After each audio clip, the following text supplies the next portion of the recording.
Good morning, all of you. And July, as we greet in Ladakh, warm greetings from a cold and freezing Ladakh as we landed in Delhi. So happy to be here, and congratulations to UNESCO MGIP for the 10th anniversary. In our joint keynote, I thought we would like to share a little bit of our journey in education exploration, I would say, in Ladakh, from an alternative school called the Sekmol Alternative School to an alternative university called the Himalayan Institute of Alternatives. Happy to have Gitanjali here, who's my partner and co-founder in this alternative university. Hopefully, some of these lessons that we have learned along the journey in Ladakh are relevant to rest of children in the world. Ladakh, being very remote and very secluded, sometimes can have a specimen of how perhaps we should look at childhood and education. My own journey has been mostly in the field of education for the last 35 years or so. Although I studied mechanical engineering out of my love for optics, light, lenses, mirrors, but then due to some interesting incidents in my life, I had to support my own education, so I started teaching children in 10th grade or so, which opened my eyes and my life to the field of education. That was a time when Ladakh had a very disastrous situation in education. Ladakh has a lot of challenges.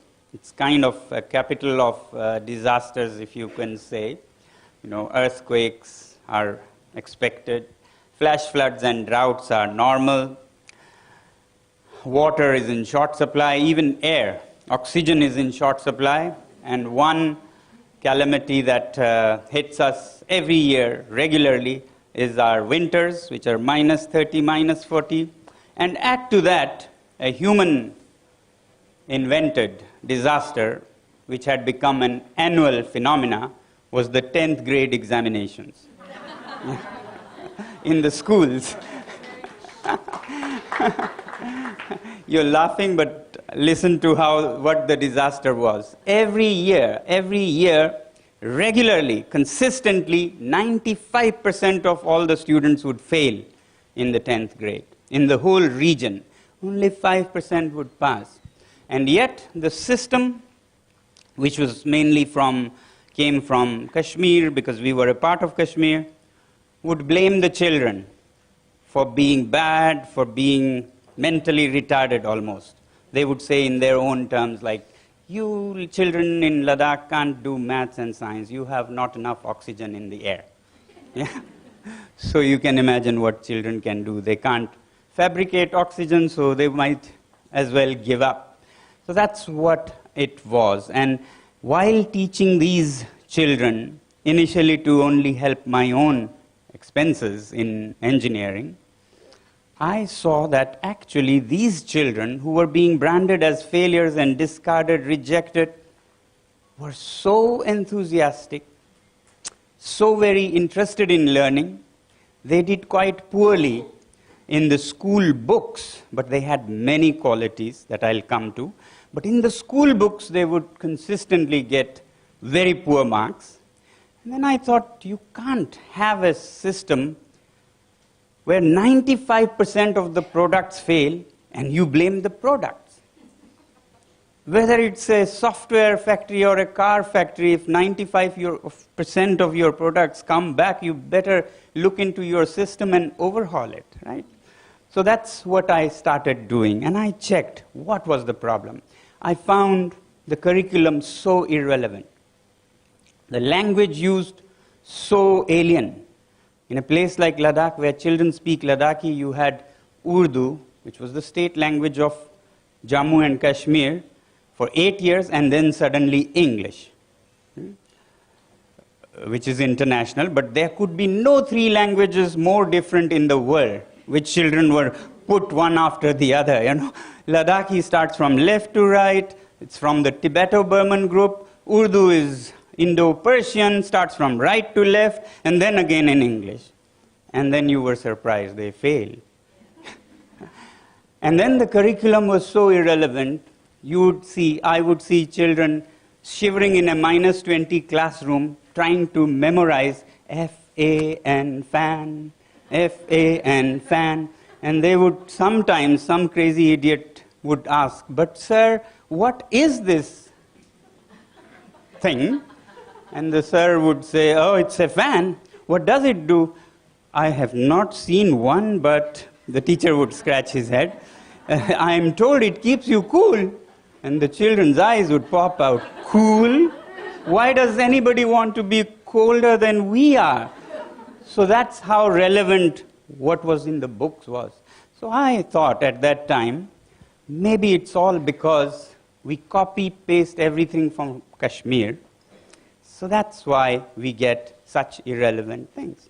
But later, working in the field of education, this experience motivated me to work in the field of education reform. So later I got to Kashmir and saw that it is equally irrelevant in Kashmir, because what they were studying was not designed for Kashmir's problems. It was just a copy of Delhi, New Delhi. So it didn't make any sense to Kashmir. Then I went to Delhi and studied a little bit more, scratched a little bit more, and found that it actually is not relevant to New Delhi also. It's all a copy of London. So what we got in Ladakh was a copy of London, copied by Kashmir, copied into Ladakh. A fourth copy that was illegible by that time. Now that's funny, but it took me few years or maybe a decade of work in the education system to learn that it was not even relevant to London. It made equally no sense in London, because you still teach the same things that you started 250 years ago at the time of Industrial Revolution, when production, consumption, conquering nature was our obsession. And today we are seeing the impacts of that when the planet has come to a brink of collapse, and you're fueling the same. It's like a train that has lost its brakes, has gone on a wrong track, and you're putting more fuel. Yeah? Rather than stopping it or maybe putting water, you're putting in more of the same fuel and expecting different results. Well, as Einstein said, if you put the same inputs, you won't get a different output. The same inputs that created the problem cannot solve the problem. So it was equally irrelevant for the West as it was for Ladakh. So that's when we started rewriting the textbooks, retraining the teachers, regrouping the parents to demand education that the place needs, that could make the place a better place to live. And that's when we started seeing that our children were poor, but only at maths and science and English and so on. They actually had great strengths. They were so skilled with their hands and so kind, always thinking of others, as is the tradition in mountains. Without this kind of empathy, cooperation, we couldn't have even survived in the mountains. But these qualities were completely not regarded as anything. Your skills of the hands, they were each farmers and could make their own food and their own clothes, their own houses. But those were not even in the accounting of their abilities. All that was cared for was your ability to do some maths and write some paragraphs in some alien language. So it was too much about the head alone. And that's when we said, while bringing reforms in the schools, I should have told you that after this experience with the students, teaching them, I thought of going to bring reforms in this education system, because engineers, there are many. What was holding so many engineers, teachers, farmers from flying was the system that was debilitating, so better improve that.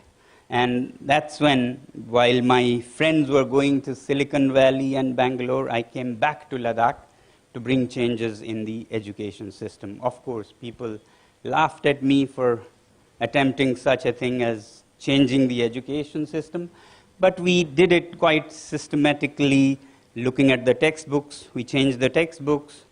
Teachers, we trained the teachers, and approach that would be more holistic than just maths and science and English and so on. So we said we would move away from this 3 R's concept, reading, writing, arithmetic, all to do with the head alone. We said we should also recognize the skills of the hands and kindness, empathy of the heart. Only then a person would be a whole that is good for this world. Yeah? So that, therefore, while helping them do better in the exams, because big exams continued to be just about the things to do with your head, we said we should make them better than their last generation in skills of the hands and also kindness of the heart, which their parents, their grandparents have been exemplary to even survive in the mountains, as I said. You have to. So, therefore, we started a special school for those who failed in this system. And today it's often known as the school where the admission criteria is failure in exams and not marks and grades. Yeah? So that started as a solution to this problem, which produced so much of waste or failures, so-called failures. They were perfectly fine. They had no problems at all. Sometimes I tell them that when you fail in a bad system, you might actually be good. Yeah? Minus, minus, plus. So don't give up hope. And it was also from another observation that we created this alternative school, the Secmol Alternative School. We saw, by that time, looking around the world, I could see that elsewhere, there were big schools, famous schools, and all that in the big cities in India and around the world, where students were very good at all the maths and science and so on, but in the field of skills, they were actually handicapped. They couldn't sew a piece of clothing that was given to them. They couldn't repair the house. They couldn't produce or cook the food. They could only do their maths and answer some ready-made answers. So they were handicapped. Worse than that, they were handicapped also. Because it was all about my grade, my position, I'll come first. And schools didn't teach this kindness and empathy for others. And nothing about how to be kind to other beings also. It was all about human beings, their prosperity, their progress, anthropocentric as we call it. Rest of the birds and bees and trees didn't matter. It's another thing that it came back to them in the end. So this system had a big flaw, we thought. On top of that, I was very shocked to learn from visitors to Ladakh from Paris, London, New York, Australia, who would keep telling me about their world. And one thing that would come again and again was teenager problems. Teenager rage, rebellion, depression, drugs, suicide. And I just didn't understand because I had seen none of that in Ladakh. So I thought, maybe this is something racial. Maybe we don't and they have something like this. Until some 10 years later, the city of Leh in Ladakh started seeing the same things. and more of the description I had got. This made me think that it's not about race or place. It's perhaps about how we bring them up. Then I started linking dots and understood that human young ones, since times immemorial, when we have been on this planet, have always learned in action. Out in the wild, as hunter-gatherers, they were following their grown-ups to chase the deer or dig roots or climb trees. It was all intensive, physically intensive, exhausting to learn that way the skills of the times. Even as settled farmers, they had a lot of work to do and physically draining. And nature, as it always does, through evolution, gifted human young ones with extra energy to cope up with this learning phase. So they would have extra energy to follow their grown-ups and climb the mountains, dive into the valleys, climb the trees, and so on. So through millions of years, our teenagers, our young ones, were filled with extra energy in those years.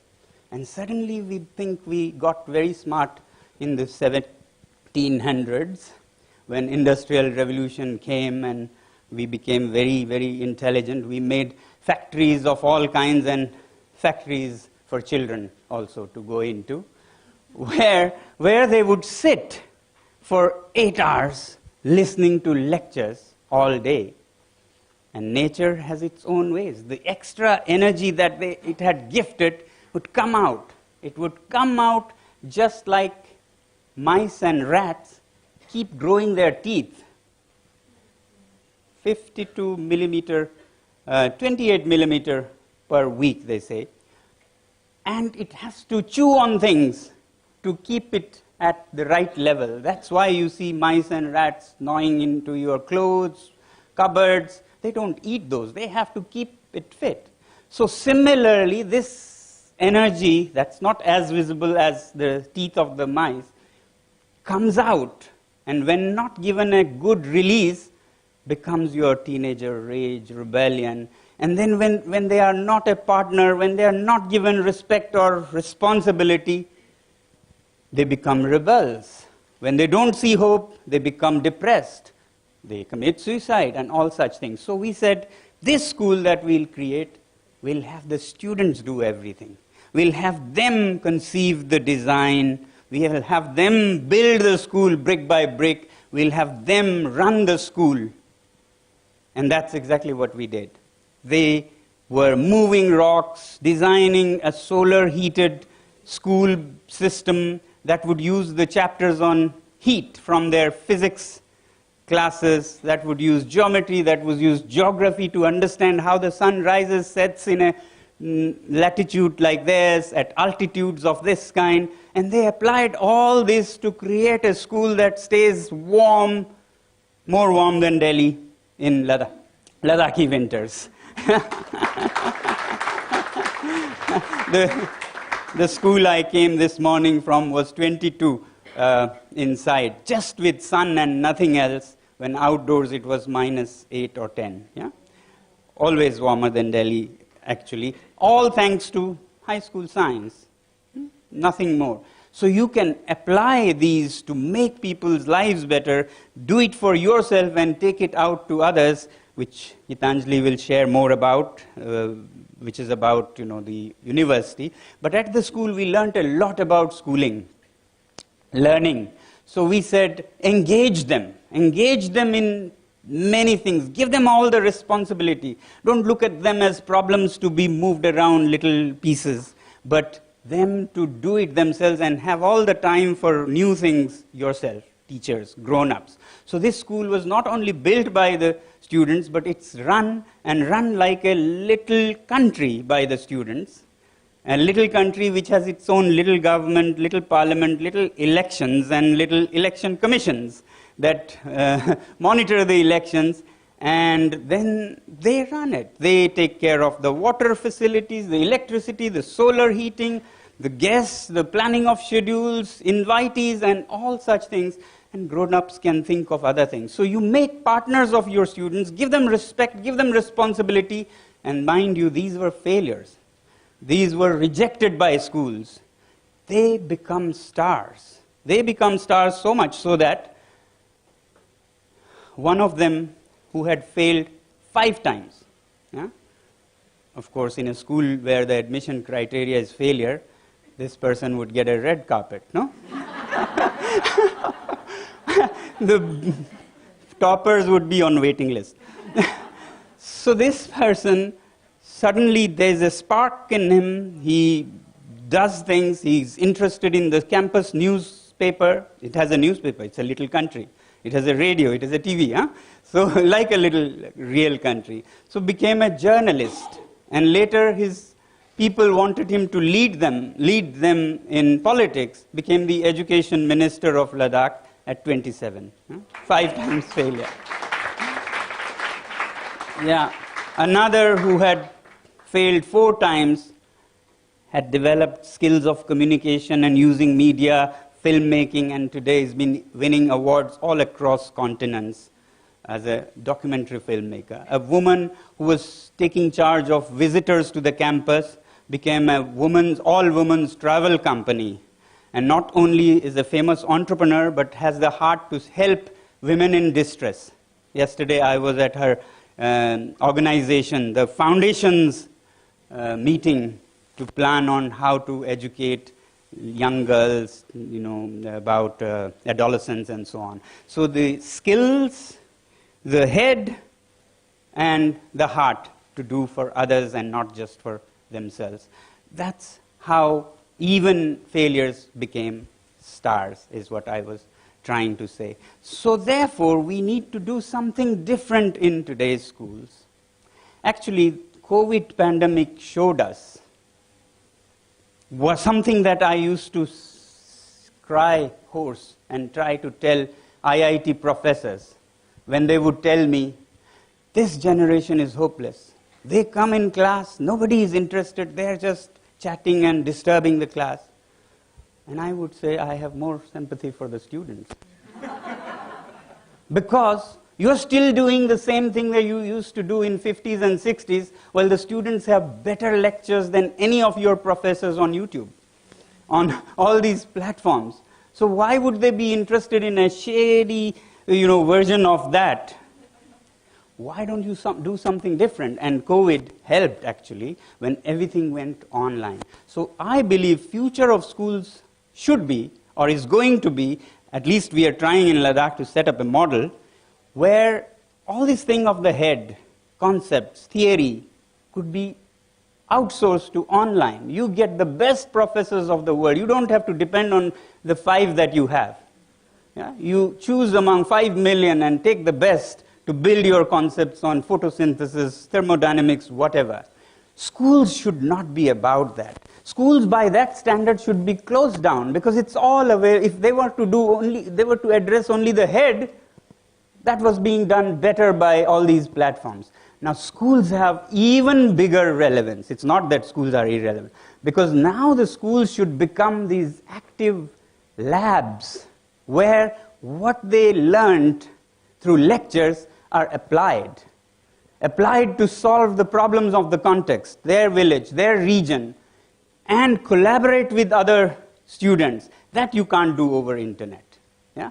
You can't address your skills of the hands on softwares and online platforms. So schools will be or should be for engagement with real world, collaboration with others, and to practice and develop empathy to solve problems of people, nature, and heal the planet.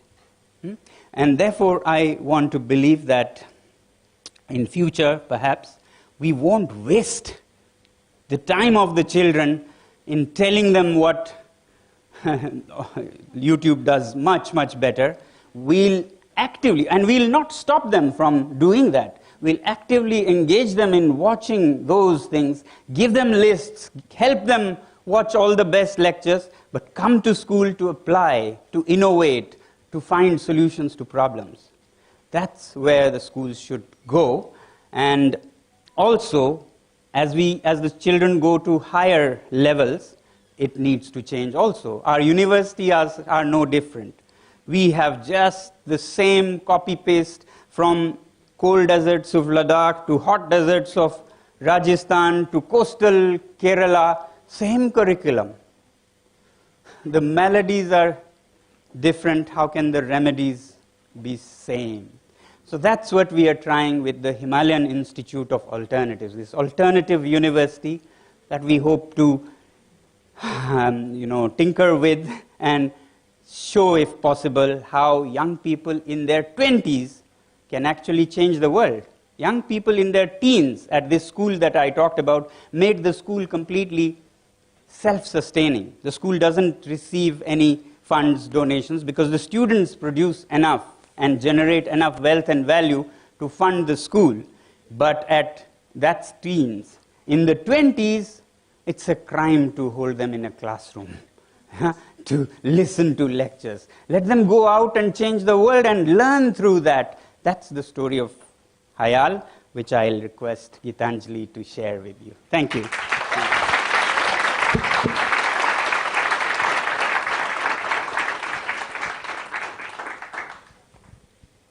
So good afternoon, everybody. So the story of the school continues to the story of the university, because what was happening in Ladakh with fan was happening in the plains where I was growing up. When I was studying, I was reading Cinderella, that when she is taken to her grandmother's place, she's put in a warm comforter. And I was thinking, and that was considered to be good. Whereas we were taught that when guests come, please switch on the fan and give them water, and here is somebody making you warm. So that's where the context plays a very important role. And I'll just take you through what Hayal is about, Himalayan Institute of Alternatives, and what we are doing. I will use some of the pictures because they speak 1,000 words, and because we are shortage of time, that could be more. So Sonam just touched upon the idea that the purpose of education, is it just skills to earn one's livelihood, or also social awareness for better justice? Is it also developing intelligence and character? Or is it on a path of self-discovery? So intuitively, we all know that it is all of the above, right? But somehow our education system is only focused on the first, and that too it does not do a good job of, because it does not help us become lifelong learners. So what are those pillars of education that we should be thinking about in higher education? That is for the 21st century. And I would touch upon those with examples from what we do at our university. So this is Ladakh, and this is how it looks. Very different from the rest of India. It is minus 30 to 35, the temperatures. Life is on glacial melts. It's a trans-Himalayan mountain desert. And the policies of Delhi, educational, the curriculum, the pedagogies, are just not relevant here, as was mentioned in school education, and the same is true for university education. A lot of our students, for instance, come and study architecture at SPA, and then they go back with skills they don't know what to do about. Because the same thing about London, about education, if you go to Gurgaon, the glass facade buildings, which increase the 40-degree Delhi summers to 60 degrees, and then make us retrofit ACs to bring it down again to to plus 18. So that's twice over using energy. And what do kids do with this kind of education when they go back? That's one of the examples. Architecture, which I will take up because that's one of the schools we would look into in detail. So this was the university land from the aircraft, which I took in 2017 when I was told this is where the university would be built. Not a drop of water, not a blade of grass. But that's what was interesting, because if an innovative university can be made in such a difficult terrain, then anywhere in the world, nobody would be able to say that it's not possible. And just to recap, a similar experiment had happened before. This was the site where the Sekmol school was built. It was a similar desert, which transformed into this in about 20 years. So we wondered, why could this not transform into something like this? And this was our master plan for the university, which has 70% greenery, only 30% buildings. So when we go and talk to architects, they say you should rather go to landscapers, landscape designers. But this was the audacious experiment we wanted to do. And on the right is an artist's impression of how the left side of the university should look. We involved all the stakeholders, the government, the future students, educators, architects, that how would they like a university of the future to be. And the principles that we came up with are 5, which I will quickly touch upon. The first, we dwell in great detail, is that education has to be contextual. Because the Cherrapunji of high rainfall is very different from the deserts of Jaisalmer, which are again different from the deserts of Ladakh and the plains of Kerala. But unfortunately, our education curriculum is same across all of these. And so at the end of the education, students just have a degree, and then the places they join have to all over again do on-the-job training, when 25 years have been spent into learning something which is non-contextual. So by contextual, we mean something which is contextual in space, the geography, in time, in relevance today, and in experience. And that's where indigenous wisdom and reclaiming of that, the mother tongue, which has a lot of hidden wisdom in it, all comes into being. And -30 is what Sonam mentioned. The temperatures go down to, and I spoke about architects who come from other parts of, into Ladakh. So at -30, across the world, I have gone to speak in Singapore and Switzerland and other places in Europe. They're all centrally heated buildings. But our buildings stay at +20 all through winters in -20 temperatures outside without any artificial heating by fossil fuels. And this was done by studying, which is our second pillar of education, which all nations should embrace and all developed countries have embraced, is to go into what is indigenous wisdom. How did our ancestors live for 10,000 years and survived and thrived, and lived in harmony with nature? So this is a palace which is surviving and standing tall. It's a UNESCO heritage site, right? But similar ones. It's about 1,500 years old. And the whole concept that earth buildings are kacha houses in India and cement buildings are pakka. So cement houses have just a life of 60 to 70 years. This has been standing tall for 1,500 years. So is it possible to reverse engineer, to learn what our ancestors did, and then blend it with modern technology, what is available, and come up with new buildings which are like this? Again, inspired with earth. And so when this was done, it took about 20 years to experiment this with students, and several awards were won because of a new thing that was tried, like the Global Award for Sustainable Architecture and Earth Congress Award in Lyon. And this was the experiment that was carried out using with the students that the same footprint but different materials in all of these 4 buildings.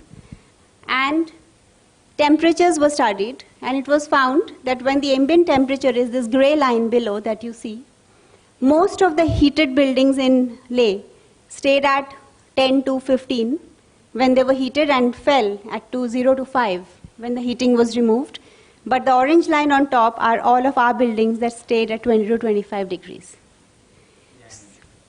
And this is in January, which is the coldest month in the year. So this is the pedagogy, thank you. This is the pedagogy the university follows. Identify a contextual problem, engage with the youth, empower them, and come up with solutions that solve that problem, and then scale it up into an enterprise. We call them live labs. For instance, in this case, we started building it for high-end residences. And most of our friends from Switzerland who visit, they call these their aspirational homes. Because there they have to centrally heat it using fossil fuels. Here it is with the sun. High-end resorts, luxury suites, all made with earth and all needing no fossil fuel, absolutely carbon neutral. Even 20 years before our Honorable Prime Minister came up with carbon neutral Ladakh, we were ahead of our times by 20 years with these carbon neutral buildings. And finally now we are building it for the Indian Army, who is at the frontiers at -30 temperatures.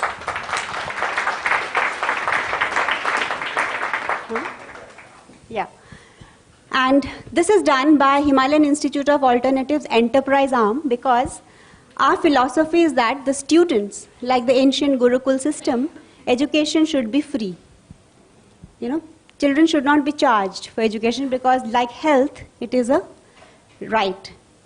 So the university does not charge them fees, as Sonam calls it fleas, but we make them pay with their sweat and creativity. And that makes education inclusive for all. Because if you've actually researched a new innovation and you can scale it up, then the surpluses that business generates sustains the university. The students, instead of sitting in the classrooms, they go out and build it. It's learning by doing. And the surpluses generated sustain the university. So this is how a new innovation in financial model was conceived. Sorry? Yeah.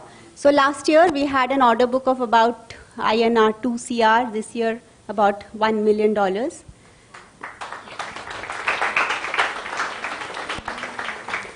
And through this, we are talking to the government to change building codes, because given India's colonial past, a lot of things are copy-pasted from what happens in London. We need to think for ourselves, decolonize our minds, and that we can do through these prototypes by this scientific evidence. And we advocate with the government to have our own laws, because we don't have building codes for earth buildings in India. Even though 70% of rural India lives in earth buildings, there's not 70% of rural India, that is about 50% of India lives in earth buildings, and we do not have one institute that teaches earth architecture. And we don't have building codes for earth.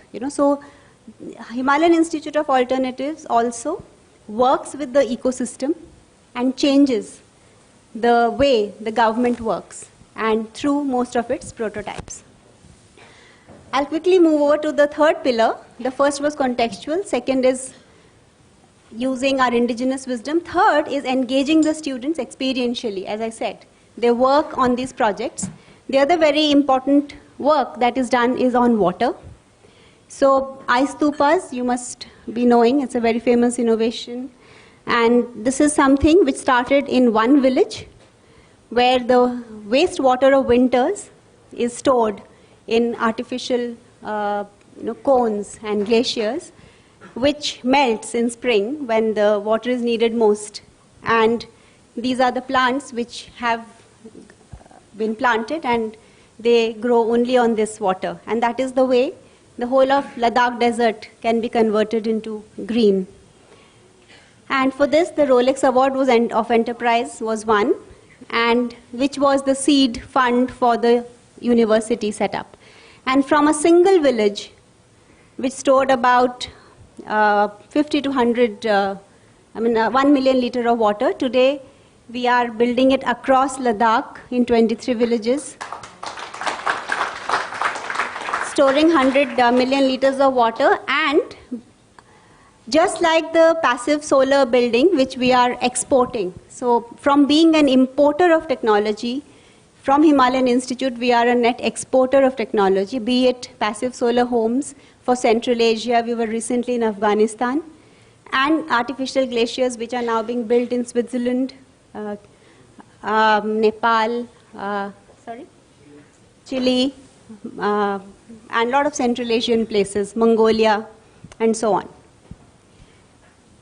Even here, the students work and build this in freezing winters. And the next pillar is transdisciplinary. So I'll give you a case study of how different schools come together. There is a reality that villages are getting abandoned by the people. Kulum is one such example because it is the waters in the canals have dried up because of climate change. The glaciers have receded. The people have had to move away from those villages and become climate refugees. They lost their land. The large homes that you see here, they have to give up to move into small thatched homes. And there's a loss of homes as well as human dignity. And the question we had in front of our students was that, can that valley again become a valley of flowers and a valley of hope? And that is where, in a transdisciplinary way, the 4 schools came together. The School of Ecology brought ice stupa to the village, and that's how water came. The School of Agriculture and Forestry planted not just trees, but even horticulturally planted vegetables, etc. The School of Eco-Responsive Buildings is planning to retrofit buildings so that people can stay in winter and make them passive solar. And then the School of Tourism would try to bring edu-tourism to the place, because it is not just in Ladakh, but in Uttarakhand, as we speak, there are 500 villages that have been abandoned, even in Spain and many villages of Europe. So there is a need to know how those can be rehabilitated. And in 2021, after 15 years, we harvested close to 1,400 kilos of potatoes. And this year, about 5,000 kilos of zucchini and another 4,000 kilos of potatoes. And the villagers are so happy. Half of them have already planned to come back. Another half would soon come. And that's how the university solves the contextual problems through an experiential pedagogy by reviving traditional, indigenous wisdom, and with empathy for what the people need. So we tell our students that if you go to Dubai or New York or London after studying with us, then as far as we are concerned, you are failures. We are not proud of you. But if you come back to your village and transform it and bring people, because the developed so-called countries did not become developed because people from there fled to other countries. It's because they stayed back and made it great. And that's what we instill in our students. A lot of empathy for the region you belong to. Globalization is a new fad, but globalization is not about eating the same stale cheeseburger. Globalization is like an international buffet where you bring your best cuisine to the table. And for that, each local area has to celebrate its diversity. Each of those youth have to be empowered by who they are. And that is the 4th pillar. And finally, I'll skip some of these. Recently, the Victoria and Albert Museum, the story started with London, it ends with London. So instead of being a copy of a copy of a copy in Ladakh, recently we were invited to Victoria and Albert Museum. They have allocated us a space this size where they will be showcasing Hayal as the University of the Future as a permanent exhibit. And this is a philosophy of education designed by us, which would be also on permanent display, which talks about the student as the center, as a flower that does not A student is not a hammer, something that has to be hammered into some shape, but a flower that has to be allowed to bloom. And the role of the teachers is to be those gardeners that know how to create the soil, which is the ecosystem, how to nourish it with water, with sunlight, and so on. And the three aspects, what Sonam said about head, heart, and hand, which our Upanishads very beautifully say, the Adibhuta, Adidhaiva, and the Adhyatma. Adibhuta is the material nature, and an understanding of that nature and how it works can only happen through contextual education. And when that happens, as the pandemic has shown us, it leads to material freedom, because the supply chains, when they broke, even today, countries like London and the US are struggling with supplies because they were dependent too much on the foreign economies. So contextual survival, not just survival, but self-sufficiency is the future. Local futures is the future. And that can only happen through a contextual education, because, okay, that's a big one. Yes, because when I remember my childhood, we knew everything. I was one of those toppers, by the way. And we knew all about the Amazon forest and the savannas and everything, and which soil is there in Maharashtra and what grows there. But after 20 years, when I went back to my hometown, I realized that I did not know what I could grow in my own backyard. So that is the contextual education piece that is missing. And then we have a part of us, other than the material, the hands, is the Adidaiva, which is our emotional and mental, how we connect to nature and society. And that can only happen when kids are allowed to think higher order, Their curiosity is allowed, and that leads to social transformation. And finally, what India can contribute to the world, and it should not shy away, is Adhyatma, the spiritual education, the big question of who am I and what am I here to give to the world. And that one can only realize through experiential education, when one engages with oneself and the world, and that leads us to personal transformation. So this is the philosophy.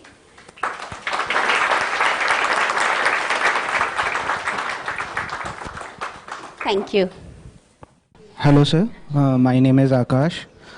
And my question is on the third pillar of education, that is the teachers. So you were a mechanical engineer and you didn't had a degree in bachelor in education or master's in education. You could teach in your village. But nowadays, teachers have to be ready with their certificates if they want to teach. Like when I will go to teach, I am an electronics engineer. I want to teach maths at school. But they will ask me, have you done your bachelor in education? Do you know anything about child pedagogy? And I will say, I know maths, I want to teach maths. So my question is, teachers are the product of same education system that is giving us those which you call it factory. I would rightly agree, they are not schools, they are factory. So how would you try to involve those teachers who are good at their task, at teaching, at someone is good at history. So what is this obsession with certificates and degree? Have you got any degree in history? Have you got a degree in pedagogy, in bachelor's in education, master's in education? So teachers are an important pillar. So how would you deal with that? Thank you. Thank you, sir. I had a lot of this question, what is your degree in education, to be working with the education system, but to tell you, I have the highest and most important degree in education, and that is a victim of education system. Victims should be pretty much able to change the system, best place to change the system. But coming to what you're asking, there are realities also. You cannot allow anybody to just do anything. Of course, the system should not be so restrictive that capable people are excluded. So there should be some middle path of recognizing your interest and capabilities in mathematics, but then also assessing and empowering and enabling you to communicate and do the best in with children. You may not be the best with children, you may not be the best communicator, so you may also need that. So a very flexible, intelligently loose system which recognizes your abilities and puts you through what you may need on top, and then gives you the same degrees or so with however filling of the gap you need, could be an answer. I'm just thinking like that, I don't know, but it should not be just a rigid system which requires even Einstein to go through 6 months of physics to be teaching. Yeah? So he should perhaps need what, as a teacher, he would need, not physics, for God's sake, for physics' sake. Okay, thank you. And in Hayal, we don't look at teachers or students based on their past educational records. It is also what they have done practically and what are they interested in. Yeah, we can do, but for governments, it is not easy to be so specific to each and every. So they will need some system, but that system should be more enlightened. Sorry. Yeah. Thank you for your presentation. You spoke a lot about the school and the university, but I'm also curious about what is the role of complementary institutions around that, right? I'm thinking about libraries, I'm thinking about community centers, and I'm thinking about the local sustainability element. So in Brazil, for example, we have a bunch of labs nowadays in some of the shanty towns, our favelas, right? Working with 3D printing, right? Because there is so much breakage in the value chain nowadays that the students stay in the afternoon in these labs or libraries, learn another skill, it's 3D printing, and it's also local, but I would love to hear how is that dealt here. Thank you. For us, the whole world is a learning stage, okay, the whole world. And the impact is at the village level, at the government level. So some of the examples that what we've done to engage the community is that each of our school is designed to address a problem of the community. Like for instance, we have a school of responsible tourism, which has worked with the entire village where the university is situated to convert some of the homestays into farm stays. You know, where the mothers are trained in hospitality, and we ask our guests to stay there rather than in hotels. You know, so that is one way. And then we do have an incubation center, which is not just for our students, but for the whole of Ladakhi entrepreneurs. So where we handhold them in getting the business plan onto paper, fund them initially, become their first customers, till they have a proof of concept and they launch it in the market. I'll just add to that in government schools, which have a fixed number of teachers, we always advocate that you can't have the best of the people in your school, 10 or 20 or however many teachers. The whole village with all the artisans, all the elderly people, all the craftsmen should become an extension of the school. The school should be out there and they should be in the school, so that teachers are relieved to be doing things they don't even know about. So engage openly with the community and make them your faculty to be coming and doing what they actually know about. Sir, I'm Anshuman Rai. I'm in my second year of my college, or you can say the victim of that current education system. Yeah. So my question is if I wanted to come to that seminar just to listen to you, I had to convince my parents for long hours, and I had to travel like 3 hours, and I had to bunk my college, obviously. No? My question is very personal, short and simple. Should I care about bunking the whole bloody semester just to build myself? Yeah, depends. If you have a clear idea of what you want to do and you're not going to get from this college, you are more able to curate your own course. You do, and you could be another Bill Gates or something. But if you want to be in the system, be part of the government or other corporates, you may not be able to carve your course yourself, then flow with that.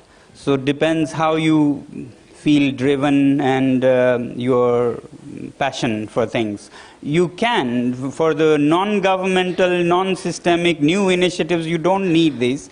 Instead, you could pick and choose courses online or from various short courses. You can do a little bouquet of your own short certificate courses where needed, or internship, or apprenticeship with people you will find helpful in your path. So you can do that also. Many have done, and done much better than those who have done the other usual one. Thank you. Thank you for the question. I'm Sonia Nagpal. I'm the principal of a school in Hyderabad, so I come from there to attend your session. I want to be a change maker, and I'm trying to make changes as much as possible. What I would like to know is, what does your curriculum look like, or what is a day in your school like? I have some connecting questions. How do you motivate your teachers? Because not everybody wants to go out in the cold and stand there and work. So, yes, if you can just let me know. So I'll let you know what we do at the university. So our courses have 3 components. First of all, 30% is only in the classroom, 70% is field work, actual action research or a project. And there are 3 sets of teachers, we call them. One is the content person, the subject matter expert, who, so we curate all our curriculum, our courses ourselves. So this is a subject matter expert. The second is a mentor. So we take smaller batches, and each student is one-to-one mentored. Because one of our entrance exam questions is, what is the big idea in your life? That with which you want to change the world, or the world that you influence. And when the student joins, he takes up that big idea, and there is a mentor who is little more senior in the field, who one-on-one mentors and gets the project to completion. So by the time the students complete the course, they already have a prototype or a proof of concept.